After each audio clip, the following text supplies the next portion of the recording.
The Kris is an asymmetrical dagger with distinctive blade patterning achieved through alternating laminations of iron and Nicholas iron, hammer.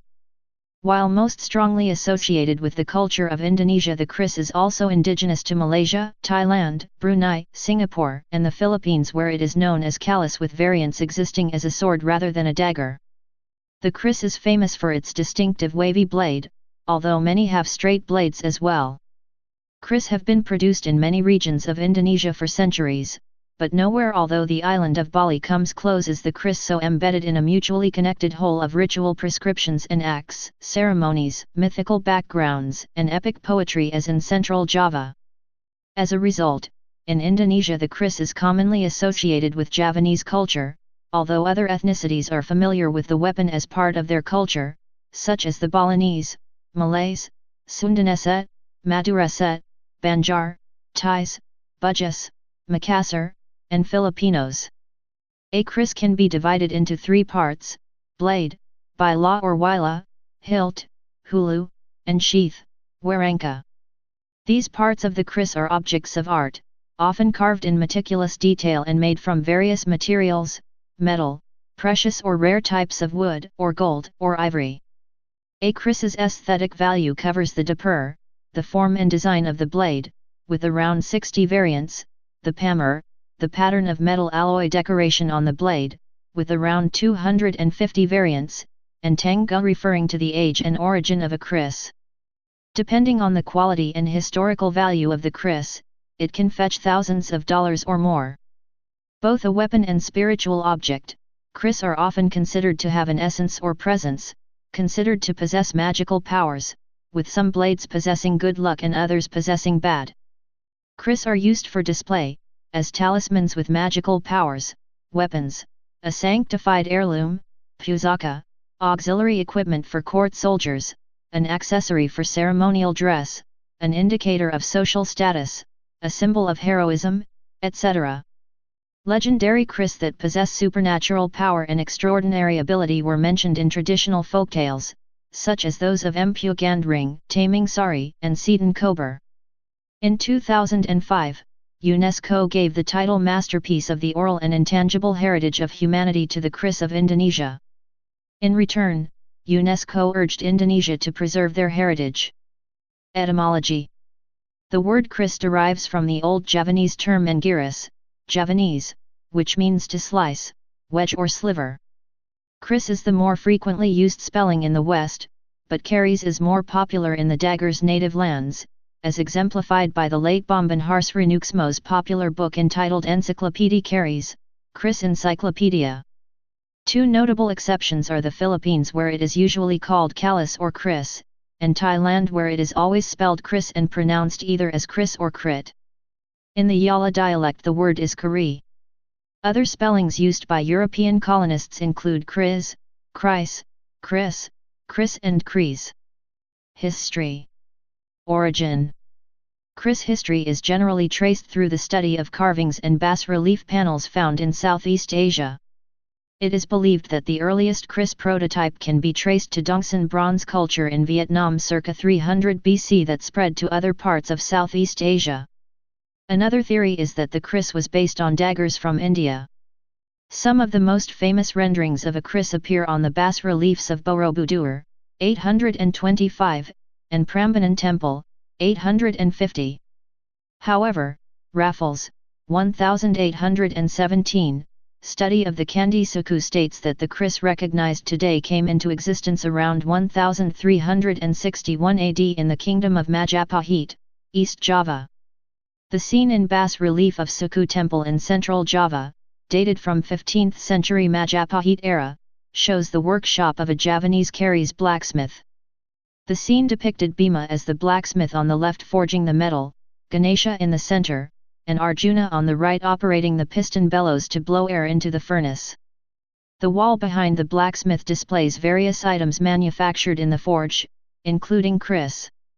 These representations of the Kris in the Kandi Suku established the fact that by the year 1437 the Kris had already gained an important place within Javanese culture. In Yunja Shenglan, a record about Zheng He's expedition, 1405-1433, Mahuan describes that all men in Majapahit, from the king to commoners, from a boy aged 3 to elders, slipped pulatou, balatai or more precisely Kris dagger, in their belts. The daggers are made entirely of steel with intricate motifs smoothly drawn. The handles are made of gold, rhino's horn, or ivory carved with a depiction of human or demon. The carving works are exquisite and skillfully made. This Chinese account also reported that public execution by stabbing using this type of dagger is common. Majapahit knows no caning for major or minor punishment. They tied the guilty men's hands in the back with rattan rope and paraded them for a few paces, and then stabbed the offender 1 or 2 times in the back on the gap between the floating ribs, which resulted in severe bleeding and instant death. Currently, the Kris of Nod is the oldest known surviving Kris in the world. Given to Charles Nod, a Dutch physician, by Paku Alam V in the 19th century Yogyakarta in Java, the Kris is on display at the Trepen Museum, Amsterdam.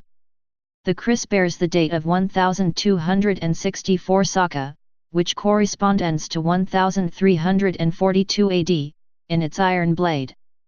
Scientists suspect that due to its special features the Kris might be even older, but was decorated during Majapahit period to celebrate an important event.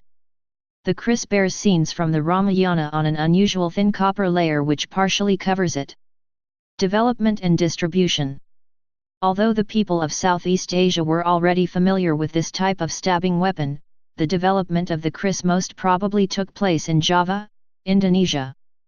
The spread of the Kris to other nations such as Thailand, Malaysia, and the Philippines, experts say, was credited to the growing influence of the Majapahit Empire in Java around the year 1492. The Sanghyang Siksakanda Ng Karshian Canto 17, a Sundanesa manuscript dated from Saka 1440 or 1518 AD, describes the Kris as the weapon of kings, while the Kujang is the weapon of farmers.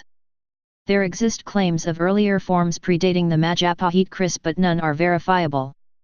In the past, the majority of Kris had straight blades but this became less frequent over time. Tome Pires, in the early 16th century, describes the importance of the Kris to the Javanese.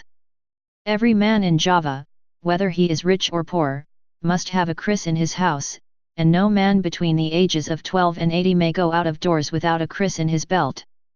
They carry them at the back, as daggers used to be in Portugal. Tome Pires, Summa Oriental. While it is commonly believed that Kris were the primary weapons wielded by fighters in the past, they were actually carried by warriors as a secondary armament if they lost their main weapon, which was usually a spear.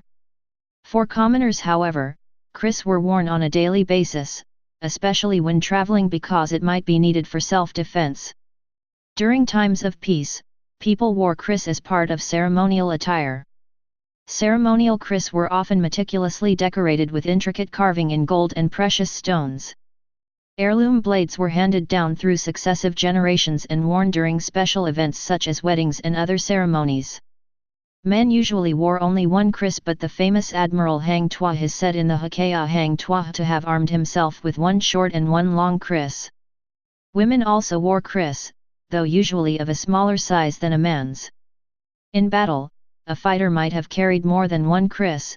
Some carried 3 Kris, his own, one from his father-in-law, and one as a family heirloom.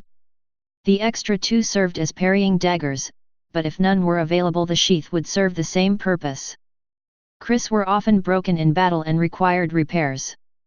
Yearly cleanings, required as part of the spirituality and mythology surrounding the weapon, often left ancient blades worn and thin. The repair materials depended on location and it is quite usual to find a weapon with fittings from several areas. For example, a Kris may have a blade from Java, a hilt from Bali and a sheath from Madura. In many parts of Indonesia, the Kris used to be the choice weapon for execution. The executioner's Kris had a long, straight, slender blade. The condemned knelt before the executioner, who placed a wad of cotton or similar material on the subject's shoulder or clavicle area. The blade was thrust through the padding, piercing the subclavian artery and the heart. Upon withdrawal, the cotton wiped the blade clean. Death came within seconds. In the 16th century, European colonial power introduced firearms into the archipelago that contribute to the decline of Kris' prominence as the weapon of choice in battle. The forging of the edged weapons went into decline from the moment that the sultans or rajas were subjugated and their realms annexed by the British or Dutch East Indies colonial state. In number of regions, a ban was placed on carrying of cutting and stabbing weapons. In Java, the turning point was the end of the 5-year-long Java War when the rebellious Prince Diponegoro was defeated and detained, and had to hand his Kris over to the Dutch in 1830. This event marked the disarmament of the Kris as a combat weapon among the Javanese populace. Its ceremonial function, however, as part of traditional costumes, as sacred heirloom and as a protective personal amulet, remains. The early 20th century saw the decline of Kris forging as carrying edged weapons was banned in the Dutch East Indies. However, its spiritual and ceremonial function still continues and is celebrated mainly in Kraton and Istana courts, throughout Indonesia, Malaysia, and the Muslim-inhabited parts of the southern Philippines.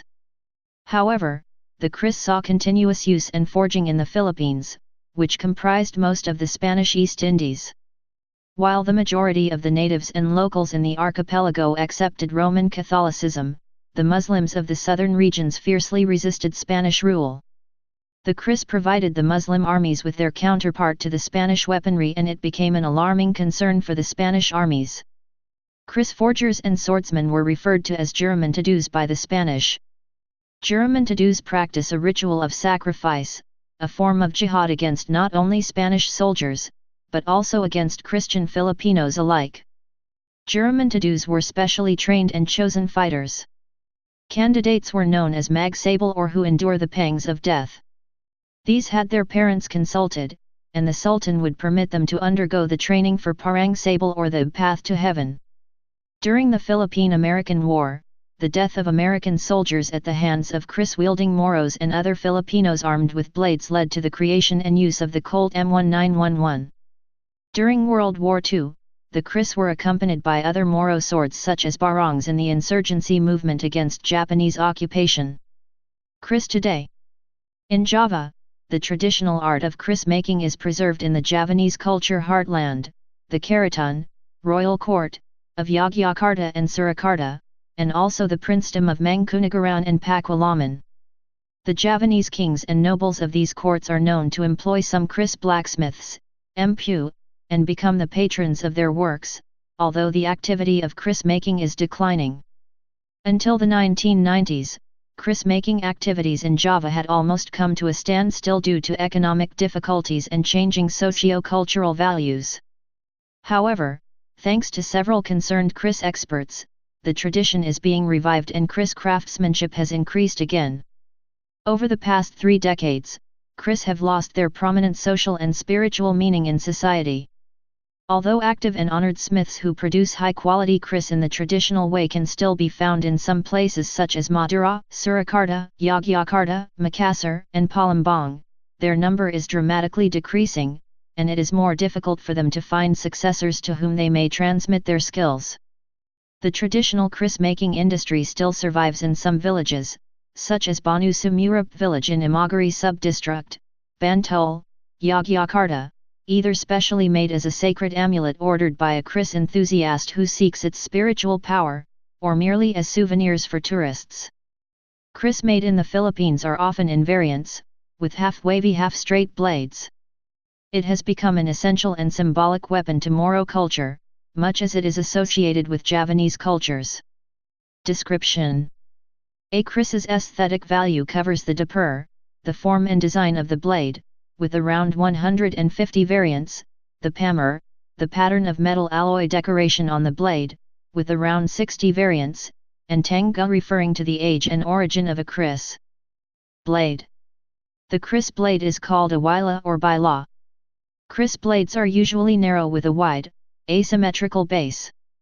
The Kris is famous for its wavy blade, however, the older types of Kris dated from the Majapahit era have straight blades, as do more than half of all Kris prior to the modern era.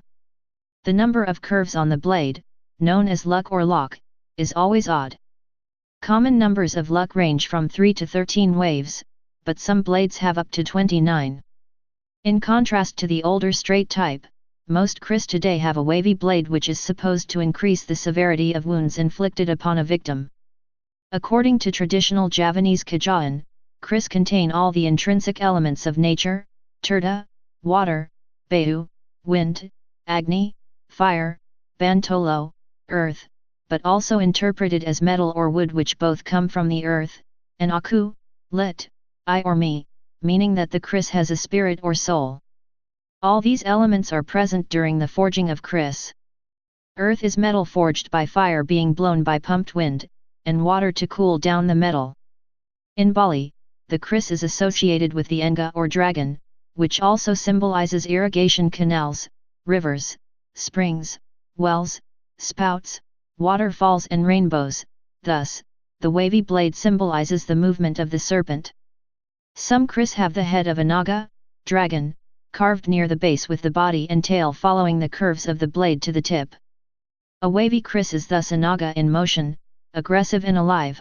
A straight blade is one at rest, its power dormant but ready to come into action. In former times, kris blades were said to be infused with poison during their forging, ensuring that any injury was fatal. The process of doing so was kept secret among smiths. Different types of whetstones, acidic juice of citrus fruits and poisonous arsenic bring out the contrast between the dark black iron and the light-colored silvery nickel layers, which together form pamar, Damascene patterns on the blade. Pamar. The distinctive pamar patterns have specific meanings and names which indicate the mythical properties they are believed to impart. There are around 60 variants of pamar recognized today in traditional kris blades. Some examples of pamar include Baros Wuda, Yuden Mas, Kembang Kakang, Kembang Pala, and Ladrang Sendana. The kris blade forging uses iron with a small content of nickel to create this pattern. The faint pamar pattern has been found in the kris from Majapahit period, which was acquired from iron ores with small nickel content. Most probably this iron ore was imported from the island of Sulawesi, as the pamar Luwa from Luwa region is quite well known in Sulawesi and Java. The best material for creating pamar, however, is acquired in a quite unusual way, as it is made from rare meteorite iron. Traditionally, the pamar material for the kris smiths connected with the courts of Yogyakarta and Surakarta originates from an iron meteorite that fell to earth at the end of 18th century in the neighborhood of the Prambanan temple complex. The meteorite was excavated and transported to the Keraton of Surakarta. From that time on, the smiths of Vorstenlanden, the royal territories, used small pieces of meteoric iron to produce pamar patterns in their kris, pikes, and other status weapons. After etching the blade with acidic substances, it is the small percentage of nickel present in meteoric iron that creates the distinctive silvery patterns that faintly light up against the dark background of iron or steel that become darkened by the effect of the acids. Hilt. The handle or hilt, hulu, is an object of art, often carved in meticulous details and made from various materials, precious rare types of wood to gold or ivory. They were often carved to resemble various animals and Hindu deities, although this became less common with the introduction of Islam. In Bali, kris handles are made to resemble demons coated in gold and adorned with semi-precious and precious stones, such as rubies. In Java, kris handles are made in various types, the most common design being the abstract stylized representation of the human form. Examples of hilt designs include Tunggak Semi-Putri Kinyurung hilt from Surakarta, Batara Guru and Pulazir hilt from Madura, Punakan hilt from Palembang, Ratmaha from Bali, Pulunan hilt from Cirebon, Pekaka hilt from Patani, and a seabird-like hilt from Lampung and Sulawesi. The kris usually has a curved pistol grip hilt that aids in stabbing strikes. It allows the palm of the holding hand to add pressure to the blade while stabbing. A kris only offers minimal protection for the hand by the broad blade at the hilt. Sheath. As with the hilt, a kris sheath, waranka, is also an object of art. It can be made from various materials, usually a wooden frame to hold the blade, which can be coated with metals such as brass, iron, silver, or even gold, usually carved in solar floral motifs. The upper part of the sheath formed a broad curved handle made from wood or sometimes ivory. It could be adorned with precious or semi-precious stones. Forging. The making of a kris was the specialized duty of metal workers called empu, lit. Possessor, or pandai besi, lit. Iron-skilled. In Java the honorary title empu refer to those ironsmiths who possess the special skill of forging the kris. According to Javanese beliefs, a kris empu should possess knowledge, technical skills, and also spiritual prowess, since kris are believed to have physical and spiritual presence. This was meant to differentiate the masters from common pandai besi that mostly create common metal tools or peasants' weapons like parang or golok. In Old Majapahit, a kris bladesmith was referred to as pandai and all were reputed to be able to work hot iron with their bare hands. The people of Majapahit would eventually flee to Bali where the occupation has been preserved by the Pandai clan to this day, members of whom also make jewellery. A bladesmith makes the blade in layers of different iron ores and meteorite nickel. Some blades can be made in a relatively short time, while more intricate weapons take years to complete. In high-quality kris blades, the metal is folded dozens or hundreds of times and handled with the utmost precision. Empu are highly respected craftsmen with additional knowledge in literature, history, and the occult. Cultural beliefs. Kris were worn at special ceremonies, with heirloom blades being handed down through successive generations. Both men and women might wear them, though those for women are smaller. A rich spirituality and mythology developed around the weapon. Kris are used for display, as talismans with magical powers, weapons, sanctified heirloom, auxiliary equipment for court soldiers, as an accessory for ceremonial dress, an indicator of social status, a symbol of heroism, etc. In Javanese culture the kris is revered as Tasan Aji, Javanese for sacred heirloom weapon, and considered a pusaka. The kris is believed to have the ability to infuse bravery upon its holder. This property is known as payandal in Javanese, which means to add self-confidence. The pusaka kris or kris-tipped spear given by a Javanese king to nobles or his subjects, was meant to symbolize the king's confidence bestowed upon the receiver and is considered a great honor. During the Javanese wedding ceremony, a kris is required to be adorned with chains of jasmine flower arrangement as an important part of Javanese groom's wedding costume. The addition of jasmine arrangement around the kris was meant as a symbol that a man should not easily be angry, cruel, fierce, too aggressive, tyrannical, and abusive. Kris makers did more than forge the weapon, they carried out the old rituals which could infuse the blade with mystical powers.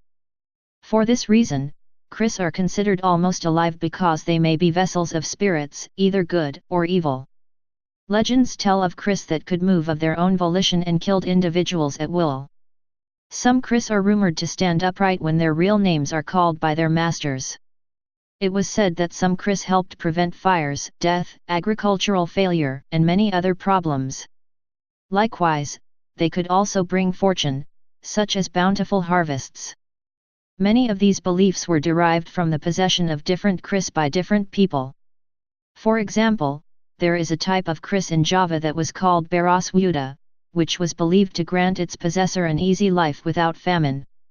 This kris was mainly assigned to government officers who were paid, in whole or in part, with foodstuffs such as rice. There are several ways of testing whether a kris is lucky or not. A series of cuts on a leaf, based on blade width and other factors, could determine if a blade was good or bad. Also, if the owner slept with the blade under their pillow, the spirit of the kris would communicate with the owner via dream. If the owner had a bad dream, the blade was unlucky and had to be discarded, whereas if the owner had a good dream the dagger would bring good fortune. However, just because a blade was bad for one person didn't mean it would be bad for another. Harmony between the weapon and its owner was critical. Because some kris are considered sacred and believed to possess magical powers, specific rites needed to be completed to avoid calling down evil fates, which is the reason warriors often made offerings to their kris at a shrine. There is also the belief that pointing a kris at someone means they will die soon, so silat practitioners precede their demonstrations by touching the points of the blades to the ground so as to neutralize this effect. In the Barong dance of Bali there is a segment in which the villain Rangda magically enchants Erlaga's soldiers to commit suicide while another magician makes them invulnerable to sharp objects.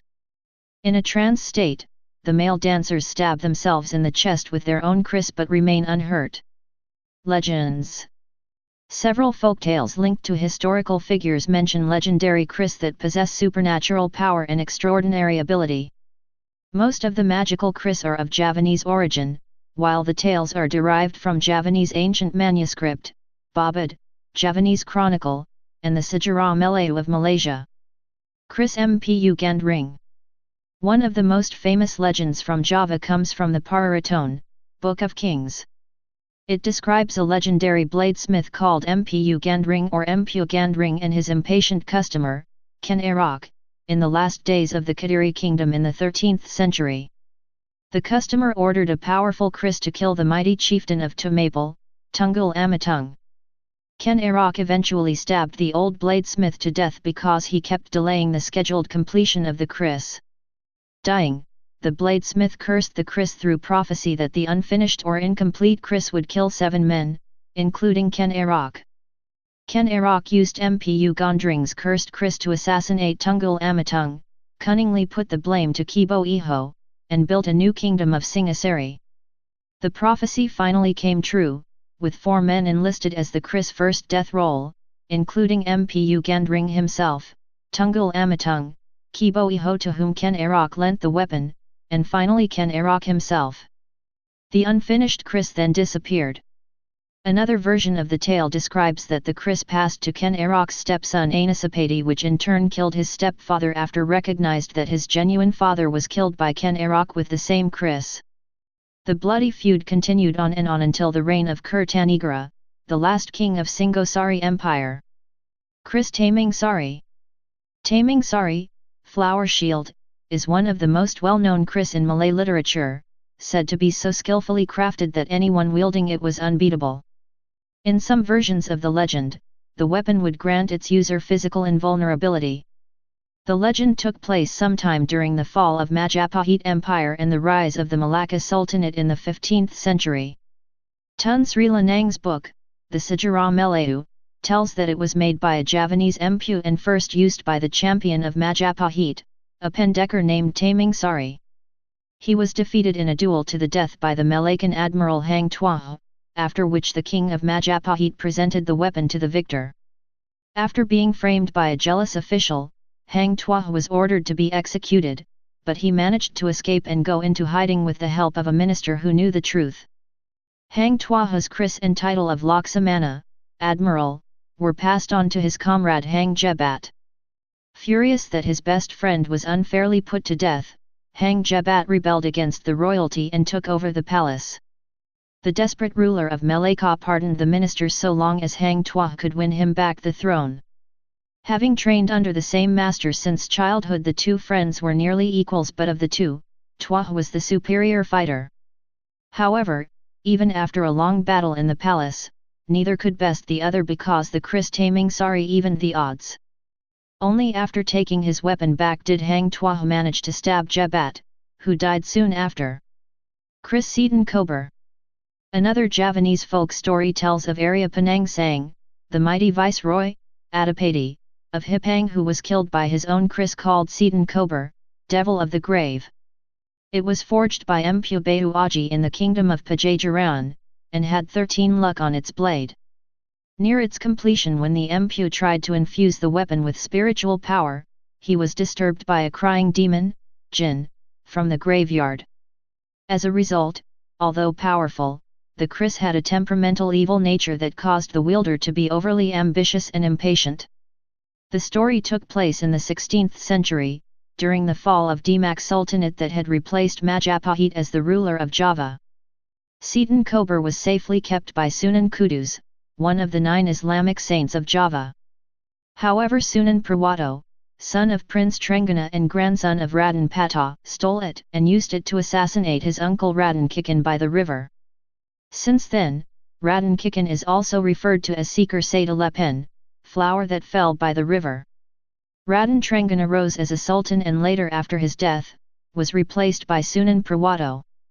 Kikan's son, Arya Penangsang of Hipang with the help of his teacher, Sunan Kudus, took revenge by sending an assassin to kill Prawato using the Seton Kober Kris. Prawato younger sister Ratu Kalanyamat seeks revenge on Penangsang, since Penangsang also murdered her husband. She urged her brother-in-law, Hadiwijaya, Yoko Tingker, the ruler of Pajang, to kill Arya Penangsang. Hadiwijaya sent his adopted son and also his son-in-law Sutajaya, who would later become the first ruler of the Mataram dynasty. During a battle, Sutajaya stabbed Penangsang with Kaya-plired spear right in his gut. Arya Penangsang is bathing in his own blood, and his intestines were hanging from his open wounded stomach. However, because Arya Penangsang is a mighty fighter that possess Aji or Kesaktian, spiritual power, he keep fighting with an open wounded stomach. He encircled his hanging intestines on his Kris hilt, and continue to fight. When trying to attack his opponent, the reckless, fierce and impatient Penangsang pulled his Seton Kober off its sheath, foolishly cut his own intestines, and finally died. The Javanese tradition of putting jasmine garlands around the Kris hilt, especially on groom's Kris during the wedding ceremony, is said to originate from this tale.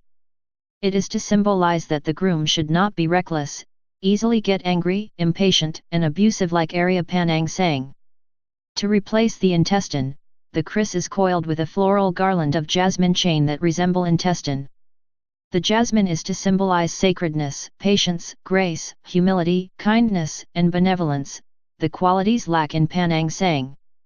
However, another source mentioned that actually Sutajaya admired Penangsang's fighting spirits, still fighting although his intestine encircled around his Kris. Impressed by Penangsang's deed, later he commanded his male descendants to follow his step, adorned the Kris with intestine made from the chain of jasmine, as a symbol of bravery.